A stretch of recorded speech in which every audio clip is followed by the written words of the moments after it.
Gue mau tanya satu hal sama Bung Toel. Bung Toel, Ya. kalau Indonesia masih ditangani oleh STY kemarin, nggak ganti pelatih, kita nonton nggak Indonesia di Piala Dunia 2026? Sepak bola bukan cuma untuk anak baik gitu loh. Dan Di situ seninya tuh di situ. itu sih yang hilang, itu yang Kekurangan mulai bad boy. Siapa tahu? Kita nggak tahu Iran bisa ketemu Amerika, siapa tahu? Ya, siapa tahu bisa begitu. Bung Toel ngejagoin siapa? dari Asia harusnya di Indonesia.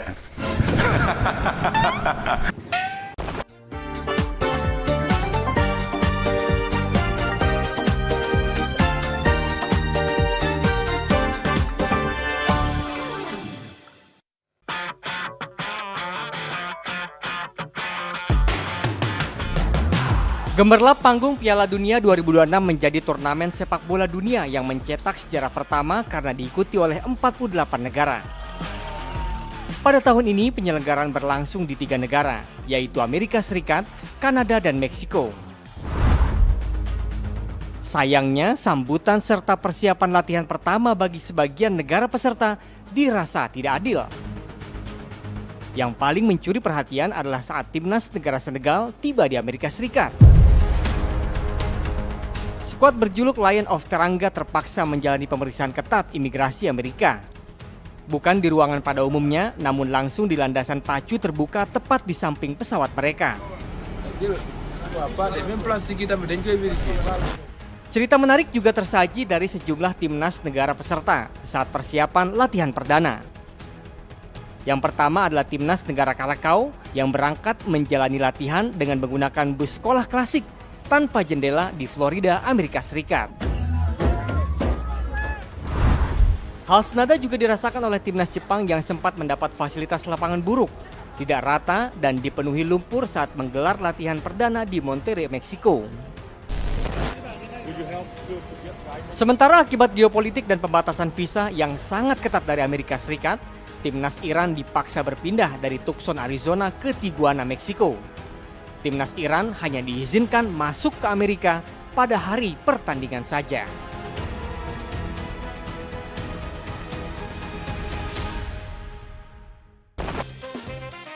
Ole, jadul banget ya kalau gue nyanyi ole tahun berapa tuh ya kok ya? 94. Ole, Bukan ya? ole. Yang paling terkenal tuh sejak Ricky Martin 98. 98 ya. Jujur hari ini belum ngedenger banget dan belum nempel banget nih. Yes. Apa Nah, nih, itu salah satu menarik sebenarnya untuk dibahas. PR ya nanti. Lagu-lagu Piala Dunia itu yang masih gampang diingat itu Ricky Martin sama Waka Waka. Waka. Setelah itu susah nyanyiinnya. Oke, yang Jungkook BTS saja sebagai K-pop antusias agak kurang sih sebenarnya susah. ya.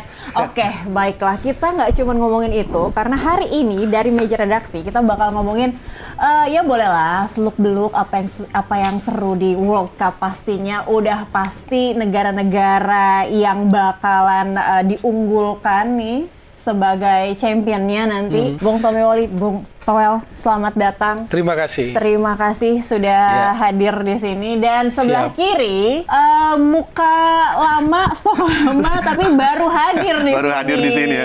Tapi komentar saya pertama, gede banget mejanya. Gede banget. Kita bisa main karambol, bisa main ini juga nih, main bola. Main bola. Mini Gitu soccer, aja. mini soccer. Mini soccer. Dari meja redaksi. Seperti biasa, dari meja redaksi itu harus ada kata-kata hari ini dulu. Jalan-jalan ke Myeongdong. Jangan lupa beli odeng hangat. Korea Selatan menang di hari pertama dong. Hati Cinggu jadi ikut semangat. Annyeonghaseyo. Annyeonghaseyo. Coba, Bung Toel dulu. FIFA bilang sepak bola mempersatukan dunia. Nah, Katanya.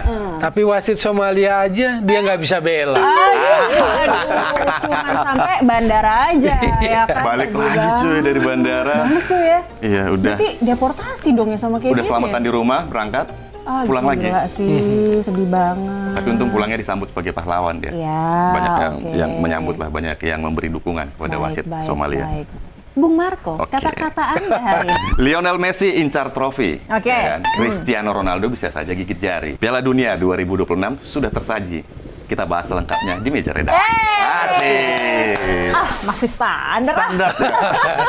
Kurang monolog ya. Biar nggak standar, kita akan ngebahasnya hari ini di sini. Oke. Tapi kalau kita tahu nih, Bung Toel, ini Ya. kan jadi World Cup yang cukup banyak juga ya dengan format 48 tim. Yes. Dan Indonesia nyaris ada di dalam angka itu begitu kan. Tapi sebenarnya ini masih tetap menjadi World Cup yang punya kelas yang se-elit itu atau akhirnya jadi menurunkan juga kompetisi Piala Dunia sih? Sudut pandang berarti ya. Ini Piala Dunia pertama pesertanya 48, finalisnya. Sebelumnya kan 32, terakhir kan. Sebetulnya perjalanannya kan banyak. Dari mulai 8, 12, 16, 24, 32, sekarang jadi 48. Kalau secara opportunity buat Indonesia nih, POV-nya kalau anak sekarang bilang, itu opportunity kan. Ya.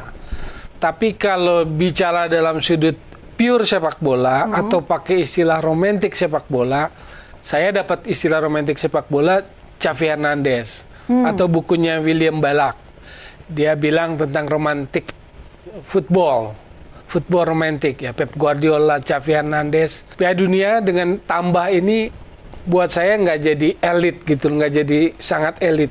32 itu menurut saya sih mewakili lah, merepresentasikan dunia gitu ya. Ketika bertambah elit atau krem de la kremnya itu kok jadi lebih banyak ya. Bukan jadi lebih banyak gimana ya? Krem de la kremnya lah, kadarnya gitulah. Segini banyak gitu ya? Iya. Ada berapa nih? 12 grup. 12 grup berarti ada dari 63 jadi berapa? 104 pertandingan. Iya, jadi jumlah pertandingan bertambah. Iya. Dengan ada negara-negara yang kadang kita jujur baru kedengar sekarang ya. Baru bacanya aja salah baca nggak nih? Ada Curacao, Tanjung Verde, yang baru di bola Haiti. Haiti ya. Iya, jarang di sepak bola. Sekedar opportunity aja atau ada hal lain? Kalau buat FIFA gini ya, saya mulainya dari begini deh. Gianni Infantino itu kan terpilih 2016, ganti Sepp Blatter. Ini presiden FIFA. Kalau bicara turnamen Piala Dunia pertama yang 100% under Gianni Infantino ya ini 2026. Karena 2018 Rusia dan Qatar yang milihnya kan presiden sebelumnya di era FIFA sebelumnya. Jadi ini adalah turnamen pertama yang 100% under Gianni Infantino gitu. Rezim baru. Jadi ingin bikin legasi lah. Gitu. Ingin lagi satu legasi dulu nih. Banyak-banyakan. Dia berpikir Rusia dan Qatar terlalu atmosfer politiknya terlalu banyak.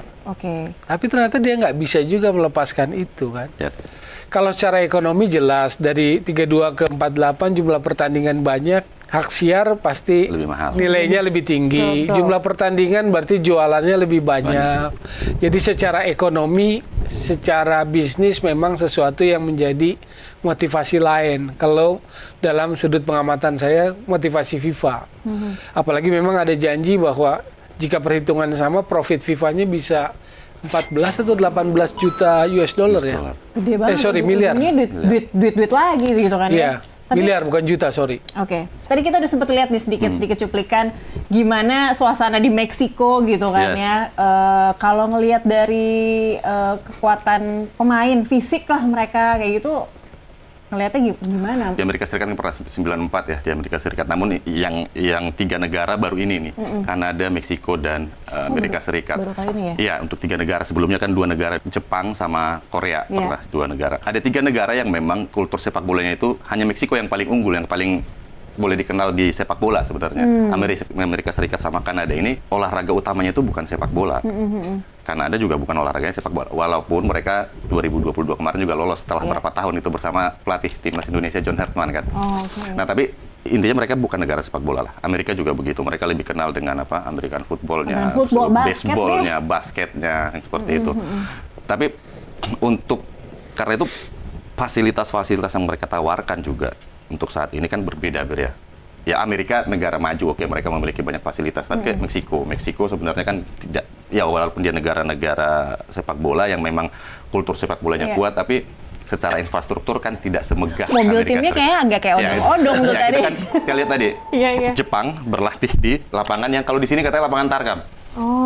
Jadi alasannya kemarin bahwa sebenarnya itu udah diganti, pertama mereka udah protes lapangannya tidak bagus, tidak rata, lalu diberilah lapangan yang rata, tapi akses ke sananya jalanannya seperti itu batu. Di awal ini boleh dikatakan beberapa kejadian itu cukup menyita perhatian, apalagi untuk kita media ya. Dan itu agak sedikit miris gitu. Di luar masih banyak kejadian lain seperti masalah visa negara-negara yang datang ke Amerika Serikat itu kan juga menyita perhatian. Faktor eksternal buat para pemain ini banyak banget sebenarnya ya. Dan belum lagi cuaca sebenarnya. Apalagi untuk Eropa ini tantangan berat. Mereka main di benua Amerika dengan bulan Juni yang musim panas dan bermain juga di jam 12 siang kan awalnya ada jam 12 siang. Kalau kita membedah dari masing-masing grup gitu. Ya.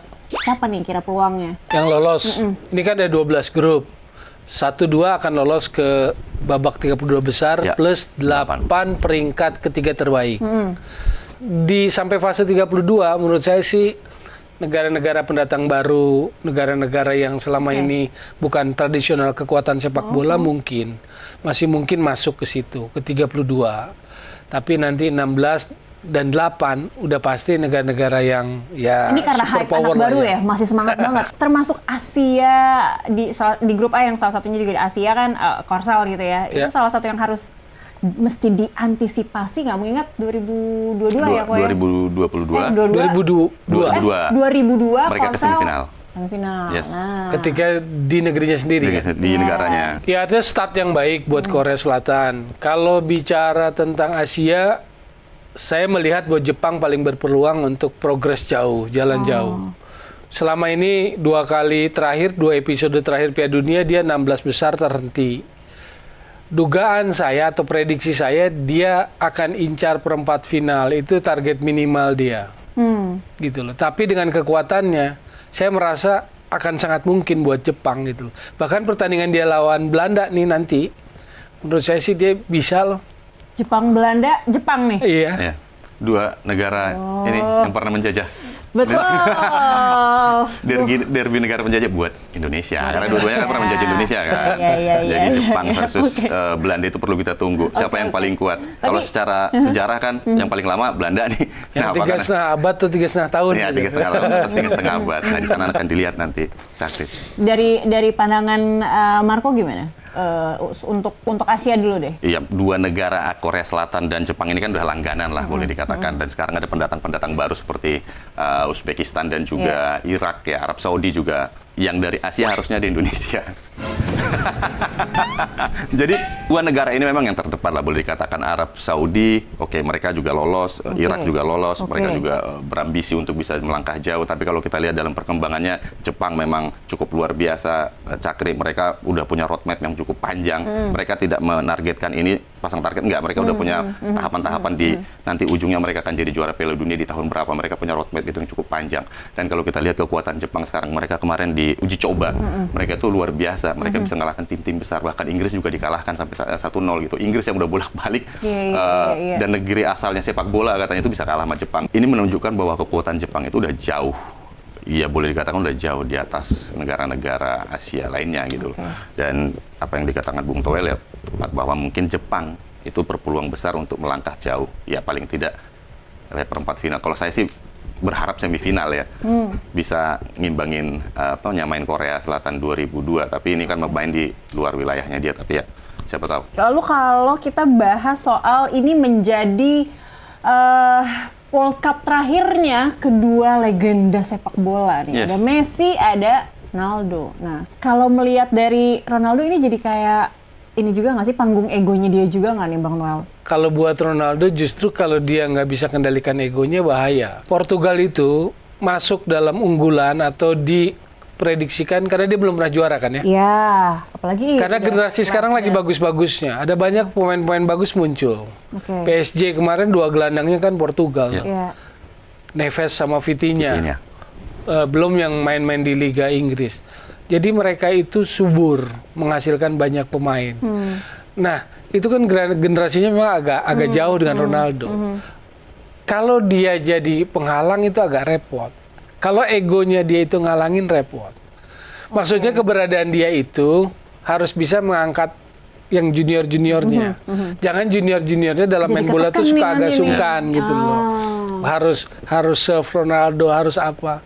Nah, Makanya kalau kita bicara ego, kalau dia nggak bisa kendalikan ego atau tim itu nggak bisa kendalikan ego pelatihnya, itu akan repot. Ego itu bukan cuma Ronaldo aja ya. Prancis pun menurut saya juga akan ada problematik ego. Maka di situ kuncinya nanti di Didier Deschamps. Kalau di Portugal di Roberto Martinez ya, di pelatihnya. Dilema sih sebenarnya bagi pelatih. Memang butuh pelatih-pelatih yang memang dia harus berani mengambil risiko. Dan berani juga bukan berarti maksudnya mengambil risiko tapi hasilnya baik gitu loh. Jangan juga dia membangku cadangkan Cristiano Ronaldo, nggak taunya kalah. Itu akan jadi bumerang buat dia. Tapi secara bagian grup, ada kemungkinan Portugal dan Argentina itu bisa ketemu. Dan masing-masing akan menginginkan last dance-nya ini beautifully last dance gitu dong ya, Bung Noel. Kalau Messi sendiri, Messi sudah semuanya tercapai sebetulnya ya. Jadi juara lebih dunia. Lebih rileks lah. Dia mungkin harus bantu timnya aja. Iya, kalau filosofisnya gini.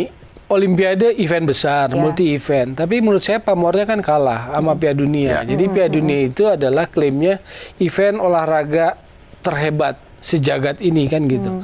Makanya paling mahal, jualannya paling hebat.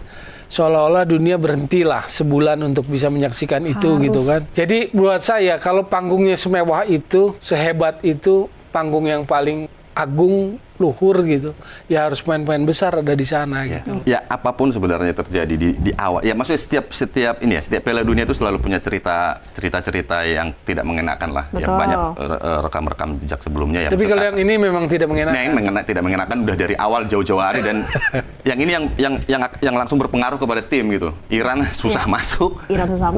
Wasitnya ditolak. Seburuk apa pun Piala Dunia itu selalu akan menghadirkan sesuatu yang akan diingat orang. Tapi kalau pertandingan yang paling ditunggu-tunggu ada nggak sih? Tim-tim besar lah pasti. Tim besar. Iya. Tapi kalau menyambung yang tadi, saya kangen dengan tulisan kolom. Saya salah satu yang besar dengan tulisan kolom Sindunata tentang sepak bola. Kalau di event-event seperti ini, nggak tahu. Rasanya tulisan itu nggak sekedar sepak bola, tapi tulisan itu sastra ya. Memperluas gitu loh, memperluas rasa kita gitu loh. Memang mediumnya sepak bola, tapi kok kita dapat sesuatu ada rasa yang lain gitu loh. Nah menurut saya khawatir Piala Dunia ini, saya khawatir jadi yang terburuk dari sisi penyelenggaraan. Karena di awal begitu banyak masalah. Iran tadi kan udah dibilang di awal nggak bisa masuk, nggak sepele itu. Dia akan datang di hari H pertandingan dan harus keluar Amerika di hari pertandingan. Lalu bagaimana dengan official official training yang harus terjadi sehari sebelum pertandingan. Kalau Chakri Chakri adalah bagian dari sebuah tim, besok main, hari ini Chakri akan berlatih di stadion itu. Itu sudah ada manualnya, manual yang semua pertandingan internasional pasti begitu dan kita ikutin. Jadi akan official training dulu, lalu ada pre-match konferensi pers ya, pelatih ngomong, kapten ngomong gitu, untuk memperkaya pertandingan itu. Nah, ini bagaimana ceritanya Iran boleh datang di hari H dan harus kembali di hari H. Terus FIFA apa kabar FIFA? Diam aja. Pos tangan. Chill katanya. Chill and relax kata Gianni Infantino kan kemarin. Iya tuh dia pas ditanya kemarin bagaimana chill and relax kita ini tidak bisa dihindarkan. Ingat nggak 2014 ke Brasil? Selama yang masih punya tiket Anda punya bebas visa sementara go to Brasil. Ke Rusia pun event ke Rusia ya. Rusia negara yang boleh dikatakan. Di sini. Bahkan pesertanya tadi diperiksanya di mana? Di bandara itu Senegal. Dengan cara yang nggak sesuai. Ya betul. Jadi ya. Itu yang memprihatinkan saya gitu. Nah semoga nanti pada ujungnya sepak bolanya yang menang. Karena sepak bolanya nggak salah. Humanity-nya juga tetap menang. Jangan sampai sepak bola jadi harus against the world gitu ya. Iya. Tapi ngomong-ngomong ini kan esoknya nih pertandingan pertama Iran lah. Iran lawan apa ya pertandingan pertama? Akan seperti apa ya? Kita mau ekspektasi seperti apa ya gitu ya? Kalau kita nanya dari jauh deh gitu. Itu akan jadi dulu. Ya maksudnya selama ini kita terbiasa dengan bahwa sehari sebelum pertandingan mereka akan latihan official training. Mereka akan melakukan jumpa pers dari setelah mereka official training. Atlet itu kan juga butuh aklimatisasi juga lah ya gitu. Oke lah, mungkin perjalanan bisa ditempuh dengan hanya beberapa jam, tapi kan nggak ideal. Tapi aturannya 30 menit loh. Nah itu. Official match itu, apalagi yang antar negara dan event sebesar ini, jarak dari hotel tempat menginap ke stadion itu maksimal 30 menit by bus. Maksimal, makanya pakai full rider kan. Kalau ini dia berangkat dari mana sekarang? Tijuana ya. Tijuana Meksiko ke Seattle ya? Bukan. Seattle dan Los Angeles, dua kota itu dia harus bertanding. Nah, Dengan kondisi Jadi kita tahu kota yang tidak fairness-nya nggak ada, Yap. respect-nya juga nggak ada. Oke. Itu tadi yang saya katakan. Jadi Mbak. slogan-slogan yang suka kita baca Fair play. di pinggir lapangan, saya takut jadi paradoks. Ini akhirnya ya. berpengaruh dengan City. Lebih paradoksnya, 2025 Desember, drawing Piala Dunia ini, drawing grup ini, itu sekaligus Presiden FIFA memberikan FIFA Peace Prize kepada Donald Trump. Desember. Dan nggak lama kemudian. Penghargaan. Lalu kemudian slogan itu muncul kan, Dare. Football Unite the World. Akhir Februari, FIFA-nya lagi meeting sama IFAB. IFAB itu yang nyusun Law of the Game. Itu IFAB kan, di Wales sambil dengar opera singer, penyanyi opera sambil dengar. Tapi di saat bersamaan dapat kabar Amerika serang Iran. Dan Iran datang ke Amerika dengan pin apa? 168 kalau nggak salah. Ini. Jumlah korban yang salah sasaran itu sekolah putri ya. Siapa tahu? Kita nggak tahu Iran bisa ketemu Amerika, siapa tahu? Ya, siapa tahu bisa begitu. Jadi, Mungkin tapi nggak mungkin ya. Ya nggak mungkin juga, maksudnya ya kalaupun ketemu mereka, maksudnya nggak akan mengubah situasi geopolitik gitu, nggak akan mungkin perundingan dibawa ke meja Siapa di yang atas menang langsung di atas siapa lapangan yang gitu. menang gitu ya. Beda dengan yang sekarang kan, kalau sekarang lagi musim tinju di mana orang bisa call out ketemu siapa, seperti menyelesaikan masalah. Nah ini nggak. 62 kan Chile ditunjuk sebagai tuan rumah. Beberapa bulan sebelum Piala Dunia gempa yang dahsyat. Tapi Chilenya mau mundur. Udahlah, kalau udah kayak begini situasi sulit. Tapi peserta lainnya termasuk FIFA dorong tetap. Artinya ada solidaritas enggak? Ini tetap tuan rumah. Kita sokong apa yang harus dibantu terjadi. Ya, harusnya seperti Kita dapat sesuatu dari itu gitu loh. Ada pesan kemanusiaan, ada pesan ini yang kita dapat. Memang eventnya Piala Dunia, tapi kan kita lihat bagaimana umat manusia di bumi ini gitu ya. Tapi ini kan aduh, paradok gitu loh. Relax and chill kata Relax Gianni, and chill, kata Gianni baiklah. Infantino. Tapi di World Cup tahun ini juga penuh juga dengan banyak bintang-bintang muda. Juga nih tadi nih kan. Ini kalau ngelihat dari wajah-wajah ini kemarin Alan foto bareng tim Norwegia keren banget sih. Gaya Viking ya. Keren banget sih gaya Vikingnya sih. Nah, dari nama-nama ini sejauh mana mereka bisa membawa negaranya masing-masing? Coba Piala Dunia ini menurut saya pergantian generasi ya, pergantian generasi bintang gitu loh. Dari generasi bintang Messi, Ronaldo ke generasi yang dipimpin oleh Mbappe dan Haaland. Jadi generasi baru ada Mbappe, Haaland, dan mereka memang top, tapi mereka ada di tim yang berbeda. Mbappe ada di tim yang papan atas. Tapi kalau Erling Haaland dengan Norwegia kita anggap kuda hitam gitu loh. Jadi kalau nama-nama ini hitungannya adalah bintang-bintang yang ada di tim-tim kuda hitam lah. Kayak Jepang kita anggap masih kuda hitam gitu loh. Karena mereka kan masih mentok di 16 besar gitu. Jadi belum jadi tim yang langganan ada di kelompok 4 besar, 8 besar Piala Dunia gitu. Bung Toel, saya mau tanya. Kebintangan pemain-pemain yang main di Piala Dunia, ya paling tidak mungkin 2 atau 3 edisi terakhir lah. Ya mungkin kita kan masih ada Lionel Messi sama Ronaldo. Di bawah mereka itu ada nggak sih yang kira bisa mengimbangi kalau Piala Dunia tahun 90-an kan semua hampir gampang diingat gitu loh. Kita punya Ronaldo, punya Ronaldinho dan segala macam. Sekarang kayaknya agak sulit untuk mengingat nama-nama pemain-pemain. Padahal mereka bukan nggak bagus gitu. Tapi aura kebintangannya itu nggak ada. Benar. Piala Dunia ini kan panggung terbesar. Yang harus hadir di sana atlet besar, seniman gitu kan. Messi, generasi sebelumnya Ronaldinho. Zidane gitu kan. Adriano, Bebeto, dan Romario. itu yang membuat tadi kita kayak dalam sebulan itu dapat sesuatu makanan rohani lah. Kita menikmati sebuah suguhan atraksi yang luar biasa gitu loh. Batas manusia yang dilampaui gitu kan. Maradona 86 misalnya gitu.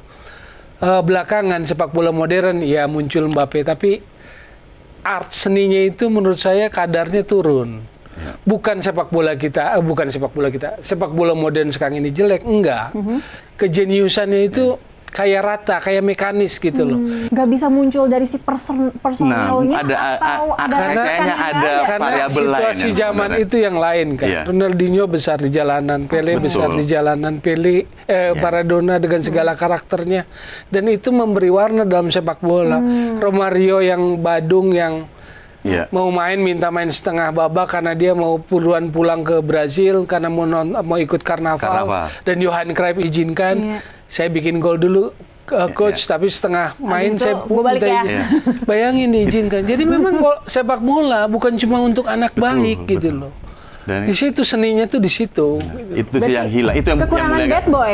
Karena sekarang sepak bolanya lebih terstruktur. lebih modern dan terstruktur. Apalagi dengan masuknya teknologi, terus masuknya peraturan baru yang kan ada peraturan baru yang banyak diterapkan sekarang di Piala Dunia yang padahal sebenarnya sepak bola itu di luar mereka itu beradu taktik dan beradu fisik. Ada drama-drama juga yang mungkin menarik, sebenarnya itu akan teringat oleh orang semuanya, teringat oleh manusia atau Jangan teringat oleh terlalu pecinta sepak bola. sistematis banget gitu Betul. harusnya. Brazil aja. Brazil itu kan mulai dari Pele, mulai Ya. dari Ronaldinho, Rivaldo, siapa lagi Ronaldo Fenomenon.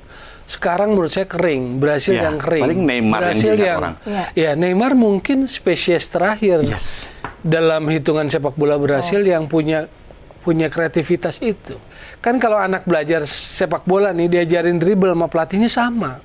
Nggak mungkin saya sama Marco anak sekolah sepak bola diajarin sama pelatih diajarin dribble, nggak sama pasti. Iya. Cuma kehebatan Marco dribble dan sama. saya bisa beda. Beda. Sama seperti Neymar dan Messi itu dribblenya. Anda nggak bisa mikir bahwa itu karena dibikin pelatih itu. Nah, Berarti bakat alam dong. iya, Iya, iya. bakat satu hal. Ini sekolah sepak bola, ini hasil dari Nah, yang generasi sekarang, saya bilang keren, jagoan, anak-anak muda mainnya kenceng, hebat. Cuma kayak mekanis gitu loh. Sekarang itu terukur. Ya mungkin mereka masih berproses ya karena usianya mereka juga masih muda gitu. Mungkin kita akan bisa melihat mereka nanti mungkin 4 tahun ke depan mungkin akan mulai kelihatan aura kebintangannya. Tapi semoga sih World Cup yang 2026 ini masih indah untuk ditonton ya. Hari ini ada 3 kartu merah yang keluar di pertandingan pembuka. Iya. Tapi kita tidak akan mengingat ini. Aku pikir sih orang akan sulit mengingat ini. Tapi ketika kartu merah diterima David Beckham, orang akan ingat. Atau kartu merah yang dilakukan Zidane. Zidane, itu tetap nggak akan jidat lupa. banget ya. Kalau sekarang ada anggapan bahwa banyak gol adalah yang ditunggu-tunggu karena orang akan membayar lebih mahal seperti itu. Gol itu, ya betul itu akan ditunggu. Tapi ada drama-drama lain yang membuat Piala Dunia itu akan selalu diingat. Termasuk juga lagu-lagunya kan. Bung Koel, kalau Ya. bahas peluang, Yes. udah pasti nih nama-nama seperti ya Prancis, Portugal, apalagi Argentina, Spanyol, Brazil gitu kan. Itu Ya. masih tetap dia lagi gitu. Dia lagi, pasti kalau ujung-ujungnya. Walaupun kalau mau lahir juara baru, kemungkinan itu muncul misalnya di Portugal, Yang baru-baru deh misalnya. di Belanda. Kalau kita bicara juara baru ya. Oke. Pilihannya juga masih terbatas di situ-situ aja gitu loh. Jerman nggak mungkin ya? Apakah akan muncul juara baru dari Afrika? Rasanya belum. Belum waktu. Apakah muncul saat ini juara baru dari Asia? Rasanya belum. Nyaris bisa. Kalau nyaris itu semifinal misalnya. Oke. Oke, menurut saya sih mungkin Empat kalau tadi lah itu ya. sih masih mungkin. Tradisional kita akan bicara tentang Spanyol dan Perancis gitu loh. Oke. Kita akan bicara tentang Portugal, kita akan bicara tentang Argentina, Brazil. Masih akan di Inggris jangan lupa Ya, disebut. ya, oh ya. Masih akan di kisaran itu gitu loh. Akan tetap dia lagi ya. Argentina punya beban sebagai juara bertahan karena back to back itu sangat sulit di Piala Iya. Dunia ya. Oh, oke. Mereka punya beban. Sulit tapi kan bukan yang nggak mungkin kan? Bukan nggak mungkin, Perancis tapi ya, hampir kan. Perancis hampir. tapi Juara di 18 di 22 final. Brazil yang salah satunya Brazil yang pernah back to back. Karena secara Yang back apalagi to back Messi, itu zaman dulu era Italia 34-38. ya, Itali, Benito Mussolini. Waduh. Jadi bukan berarti nggak ada aroma politik, Politik. ada dulu. Iya, Lalu 58-62 Brasil. Brazil. Oke, Habis itu nggak pernah ada yang back to back. Itu bisa jadi beban juga dan Messi juga pun udah ngerasain Piala Dunia gitu. Jadi ya udah juga lah Ya, ya, kalau kalah ya gitu udah. lah ya. Ya mungkin Yang akan belum dibiasakan. ngerasain kan Ronaldo Yang sebenarnya. belum ngerasain sok deh, gitu kan. Oke, Bung Toel ngejagoin siapa? Spanyol ngejagoinnya. Spanyol. Tim gue udah nggak masuk. Indonesia. Itali. Oh, ngomongin Indonesia, gue mau tanya satu hal iya, sama Bung iya. Toel. Bung Toel, Ya.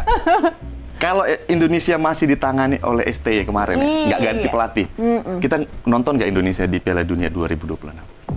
Nggak diganti. Nggak diganti kan? Nggak Kemarin diganti jamin, kan? nggak jamin masuk. juga. Nggak jamin apa tidak akan?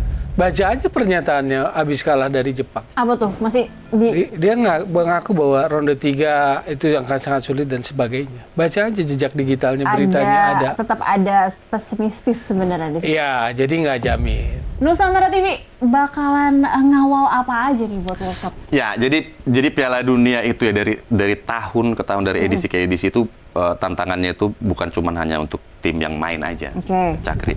Media juga bertransformasi boleh dikatakan. di era 90-an sampai 2000 kita nggak mengenal yang namanya live streaming. Iya, benar. Kita selalu menyaksikan pertandingan itu di televisi. Dan itu pendekatannya juga berbeda. Saat itu pemegang atau media itu masih jadi yang utama gitu. Kita sekarang masuk di era di mana digitalisasi. Digitalisasi juga berubah. Selain live streaming, sekarang ada influencer yang mereka juga bisa posting visual yang bagus dengan singkat-singkat. Lebih real time lagi. Betul, ya kan? dan gampang diakses, dan itu menjadi tantangan besar buat televisi tentunya.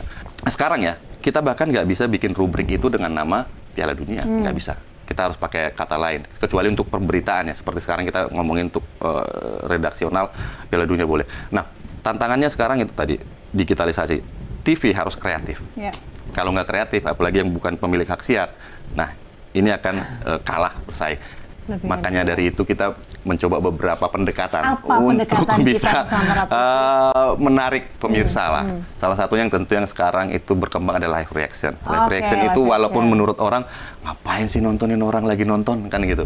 Tapi ternyata itu menjadi tren baru sekarang yang bisa dilakukan oleh visual atau media-media yang beraktivitas di dunia visual. Jadi kita bakalan akan cukup rajin untuk ada live reaction ya? Di luar segmen khusus tentunya bahwa kita akan menghadirkan peristiwa-peristiwa atau berita-berita dengan angle yang berbeda di luar pertandingan atau angle-angle menarik. Itu live streaming. Polling juga seru kali ya? Live reaction, ya, polling. Dan intinya adalah dengan digitalisasi ini kita bisa berinteraksi. Interaksi dengan pemirsa itu sangat berbuah. Sangat ditunggu lah boleh dikatakan karena lebih cair sih dengan YouTube dan segala macam itu kita bisa interaksi dengan komentar. Finalnya kita bakal apa nih? Ada sesuatu yang beda nggak? Nonton bareng mungkin Ya kita udah live reaction itu jadi salah satu IP kita ya di Nusantara TV. Jadi digabungkan dengan nonton bareng, bahkan kita ada agenda untuk nobar dan juga final nobar dan tentu saja kan kita barengin dengan live reaction. Kita akan berinteraksi dengan pemirsa lewat komen-komen mereka. Baik, terima kasih.